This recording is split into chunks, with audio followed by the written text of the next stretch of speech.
মধ্যে আমি আমার জলটা গরম হয়ে গেছে, তো আমি এই যে শাকগুলো যে করেছিলাম একটু হালকা করে ভাপিয়ে নেব। আমি দিয়ে দেবো কাঁচা পেঁয়াজ,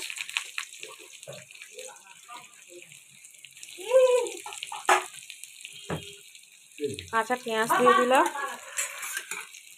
পেঁয়াজটা ভাজতে শুরু করেছি, এই যে ভালো করে ভেজে নিচ্ছি। তো এর মধ্যে দিয়ে দেবো হালকা করে হলুদ। রাখা পেঁয়াজ কালিগুলোকে একটু ভালো করে ভেজে নেওয়ার পরে আমি এটা এর মধ্যে দেবো।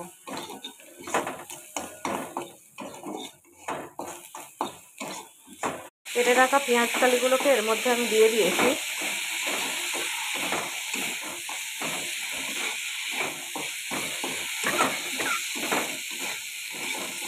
এদিকে দেখো আমার ভাপানো হয়ে গেছে শাকগুলোকে, তো আমি জল ঝরাতে দিয়েছি। শাকগুলোকে আমি এইভাবে ভালো করে এর মধ্যে নেড়ে নিয়েছি। পেঁয়াজ কালিগুলো অনেকটার মতন হয়ে এসেছে।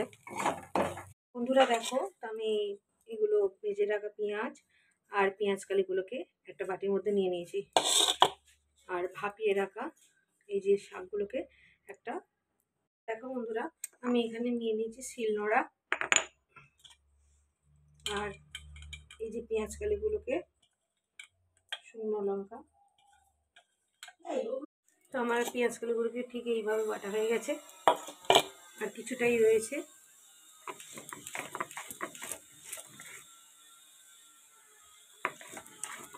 তো এইবার আমি এই যে কেটে রাখা শাকগুলোকে ভাপিয়ে রাখা শাকগুলোকে, অনেকটার মতো জল ঝরে গেছে, এগুলো ভালো করে আমি, দেখো বন্ধুরা আমার সমস্তটা বাটা হয়ে গেছে। কড়াইতে লঙ্কা দিয়ে দিয়েছি,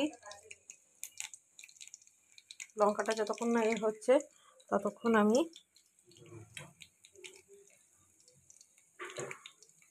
তো দেখো বন্ধুরা এগুলোকে এইভাবে নেড়ে নেবো।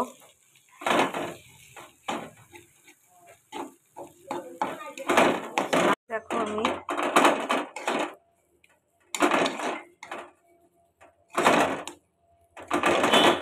এইভাবে নাড়তে থাকলাম। আমার শাকটা হয়ে এসেছে, তো আমি এবার নামিয়ে নেব। তো বন্ধুরা আমার শাক রান্না শেষ হয়ে গেছে, তো দেখো কেমন হয়েছে তোমরা জানিও।